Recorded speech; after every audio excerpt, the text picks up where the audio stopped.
Toss గెలిచి fielding ఎంచుకుంది England. T20 world cup లో భాగంగా ముంబైలో భారత్ ఇంగ్లాండ్ మధ్య సెమీఫైనల్ 2 జరుగుతోంది.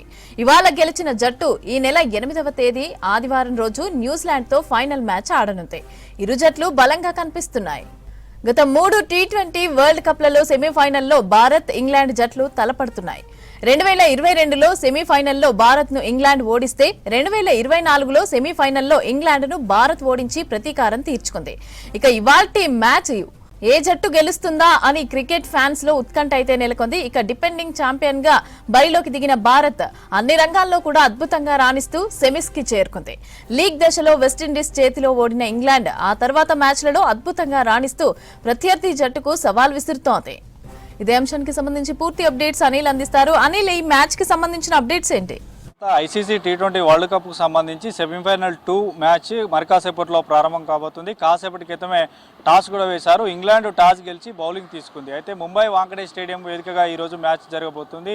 ఈ మ్యాచ్కి సంబంధించి చూస్తే ఇండియా మనకి గ్రూప్ స్టేజ్లతో పాటు ఒక్క సౌత్ ఆఫ్రికా పైనే ఓడిపోయింది. తర్వాత మనకి సూపర్ 8లో కూడా మంచి పర్ఫార్మెన్స్ కనబరిచి ఈరోజు సెమీస్కి చేరింది. అయితే ఇంగ్లాండ్తో మ్యాచ్ గెలవడం అంటే కొంత టఫే. ఎందుకంటే మనం గత హిస్టరీ కనుక చూస్తే 2022 కానీ 2024కి సంబంధించి కానీ కొన్ని టీ20 సిరీస్కి సంబంధించి చూస్తే మాత్రం ఇంగ్లాండ్కి సంబంధించినటువంటి ప్లేయర్స్ అటు బౌలింగ్ కానీ బ్యాటింగ్ కానీ చాలా టఫెస్ట్గా ఉంది. సో అందులో ఉన్నటువంటి కీలకమైనటువంటి బౌలర్లు అయినటువంటి ఆర్చర్ కానీ, తర్వాత అందులో ఉన్నటువంటి ఇంకా మరికొంతమంది అర్షద్ కానీ, సో ఇట్లా వారు కొంత కట్టడి చేసేటువంటి అవకాశం ఉంటుంది. మన గతంలో అభిషేక్ శర్మని, తిలక్ వర్మని డక్అవుట్ చేసినటువంటి జోఫ్రా ఆర్చర్ సో ఈరోజు ఎట్లా స్వింగ్ చేస్తాడనేది చూడాలి. సో మొదటగా అయితే టాస్క్ కీలకం కానున్నటువంటి నేపథ్యంలో ఇప్పుడు బౌలింగ్ తీసుకున్నారు కాబట్టి చేజింగ్ చేయడంలో ఈజీగా ఉండొచ్చు అనే ఉద్దేశంతోనే బౌలింగ్ తీసుకున్నట్లు కూడా తెలుస్తుంది. ఎందుకంటే మనం నిన్న సెమీఫైనల్ 1 మ్యాచ్ చూడొచ్చు.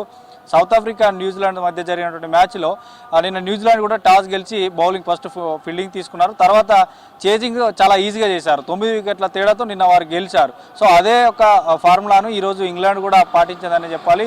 వాంకడే స్టేడియం అంటే స్క్వేర్ బౌండరీ కూడా చాలా చిన్నదిగా ఉంటుంది. ఎక్కువగా స్కోర్ చేసే అవకాశం ఉంటుంది. కానీ మనకి ఈ మొదటగా బ్యాటింగ్ చేసే వారికి మాత్రం కొంత స్కోరు ఎక్కువగా చేయడానికి కొంత ఆస్కారం ఉన్నదంటూ కూడా క్రికెట్ విశ్లేషకులు చెప్తున్నటువంటి మాట. అయితే 2022లో కూడా మనము ఇంగ్లాండ్ ఇండియా మధ్య సెమీఫైనల్ మ్యాచ్ ఒకసారి జరిగితే అప్పుడు ఇండియా ఓడిపోయింది, ఇంగ్లాండ్ గెలిచింది. తర్వాత 2024లో కూడా ఇంగ్లాండ్ అండ్ ఇండియా సెమీఫైనల్లో తలపడ్డాయి, అందులో ఇండియా గెలిచింది. సో ఆ 2 మ్యాచ్లకు సంబంధించి సెమీఫైనల్లో అంతిమంగా సెమీఫైనల్లో గెలిచినటువంటి జట్టే లాస్ట్కి కప్పు కూడా కొట్టింది. సో ఈరోజు జరిగేటువంటి మ్యాచ్ మాత్రం చాలా ఉత్కంఠగా ఎదురు చూస్తున్నారు. ఎందుకంటే ముంబై వాంకడే స్టేడియం అంటే చాలా ఇప్పుడు స్కై అక్కడ లోకల్ ప్లేయరు. సో స్కైకి సంబంధించినంతో పాటు ఇండియా టీంకి సంబంధించినటువంటి ప్లేయర్లకు కూడా ముంబై వాంకడే స్టేడియంతో వారికి ఉన్నటువంటి సంబంధం అలాంటిది. సో చాలా మ్యాచెస్ ఆడారు. ఇక దీంతో పాటు ఇప్పటికీ ఐసీసీ టీ20 వరల్డ్ కప్కి సంబంధించి ఇండియా ఇంగ్లాండ్ 5 టైమ్స్ అక్కడ తలపడితే సో ఓవరాల్గా ఇప్పటివరకు ఇండియా 3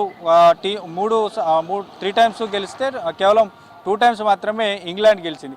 ఇండియాది పైచేయి అయినా కూడా ఇంగ్లాండ్లో ఉన్నటువంటి టఫెస్ట్ బ్యాట్స్మెన్స్ కానీ వారు 6th or 7th స్టాండ్ వరకు కూడా చాలా రఫ్గా ఉంటారు. బట్లర్, మాజీ కెప్టెన్ బట్లర్ కూడా పర్ఫార్మెన్స్ లేకపోయినా ఈరోజు ఎట్లాంటి పర్ఫార్మెన్స్ కనబరుస్తాడో చూడాలి. దాంతోపాటు వారికి డేరింగ్ డాష్ ఓపెనర్ సాల్ట్తో పాటు ఇంకా డకెట్, తర్వాత బ్రోక్, ఇట్లా వీరందరూ కూడా ఒక మ్యాజిక్ చేసేటువంటి అవకాశం ఉంటుంది. దీంతోపాటు విల్ జాక్స్తో కూడా బౌలింగ్ అద్భుతమైనటువంటి బౌలింగ్ చేస్తున్నాడు. విల్ జాక్స్ కూడా ఈరోజు ఎట్లాంటి కట్టడి చేస్తున్నారు, మన ఇండియా టీంకి సంబంధించినటువంటి బ్యాట్స్మెన్ ఎట్లా కట్టడి చేస్తారని చూడాలి. ఇక జోఫ్రా ఆర్చర్ విషయం చెప్పనవసరం లేదు.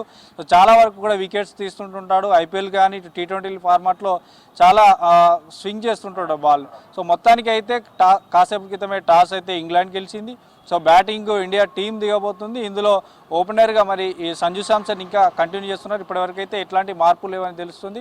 సో ఓవరాల్గా మాత్రం సెమీఫైనల్ 2లో భాగంగా మాత్రం ఈరోజు ఇండియా అండ్ ఇంగ్లాండ్ మధ్య టఫెస్ట్ మ్యాచ్ జరగబోతుంది. ఇందులో గెలిచినటువంటి టీము నేరుగా ఫైనల్కి వెళ్ళిపోతుంది. ఇక ఓడిపోయిన జట్టు ఇంటిదారి పట్టనున్నది. ఇందులో గెలిచినటువంటి టీం ఇండియా ఇంగ్లాండ్ న్యూజిలాండ్తో మళ్ళీ ఫైనల్లో అహ్మదాబాద్ స్టేడియంలో మార్చి 8న జరగబోతుంది. అక్కడ తలపడనున్నాయి. ఈ మ్యాచ్కి సంబంధించి మాత్రం చూడాలి. ఇండియా టీంకి సంబంధించి మాత్రం ఎవరు అంటే సమిష్టిగా టీం మొత్తం కూడా స్కోర్ చేస్తారా, లేదంటే చివరి మ్యాచ్ అంటే గతం మ్యాచ్ చూస్తే సంజు శాంసన్ ఒక్కడే దాదాపు 97 పరుగుల పైగా చేశాడు. సో అట్లా ఎవరైనా వ్యక్తిగత స్కోర్ ఎక్కువగా చేస్తారనేది అయితే వేచి చూడాల్సింది. సో ఎప్పుడెప్పుడు అని ఎదురు చూస్తున్నటువంటి క్రికెట్ అభిమానులకు ఈరోజు ఇండియా టీంకి సంబంధించి మాత్రం ఈగర్గా వెయిట్ చేస్తున్నారు. డిఫెండింగ్ ఛాంపియన్షిప్గా టీమిండియా బరిలోకి దిగింది కాబట్టి ఎట్లాంటి ఈ ఫలితం ఈ రోజు ఉంటుందని అయితే వేచి చూడాల్సింది మమతా.